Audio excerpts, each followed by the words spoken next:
అనుదిన సంతోషణములు అనుదిన సంతోషణములు జనిత శ్రమతాప దుఃఖ సంశోషణములు తనయుల సంభాషణములు జనకులకు కర్ణయుగళ సద్భూషణములు.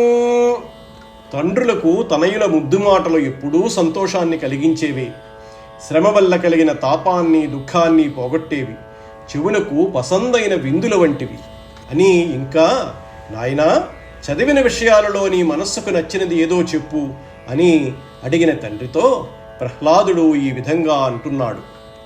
ఎల్ల శరీరధారులకు ఇళ్లను చీకటి నూతిలోపలం త్రెళ్ళక వీరున్ ఏమున్ అనుమతి భ్రమణంబున భిన్నులై ప్రవర్తిల్లక సర్వమున్నతని దివ్య కళామయమంచు విష్ణునందుల్లము చేర్చి తారు అడవి నుండుట మేలు నిశాచరాగ్రణీ.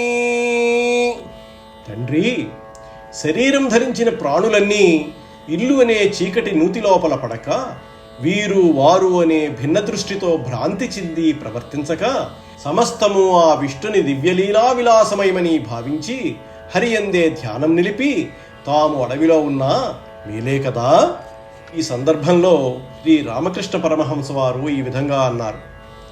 కామినీ కాంచన వ్యామోహంలో మునిగిపోయిన మనస్సు లేత పోకకాయ లాంటిది. పోక పచ్చిగా ఉన్నంత వరకు పైబెరడుకు గట్టిగా అంటిపెట్టుకునే ఉంటుంది. కానీ అది పండి ఎండినప్పుడు వక్క డొల్లా వేరుపడి కదిలించినప్పుడు వక్క లోపల కదులుతుంది. అలాగే కామినీ కాంచన వ్యామోహం ఎగిరిపోయినప్పుడు ఆత్మ శరీరం కంటే వేరైనదని బాగా గ్రాహ్యమవుతుంది.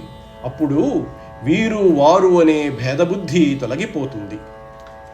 ఈ విధంగా తన కొడుకు శత్రువును మెచ్చుకునే మాటలు అంటూ ఉంటే విని హిరణ్యకశిపుడు ఆశ్చర్యపడి నవ్వుతూ ఇలా అన్నాడు.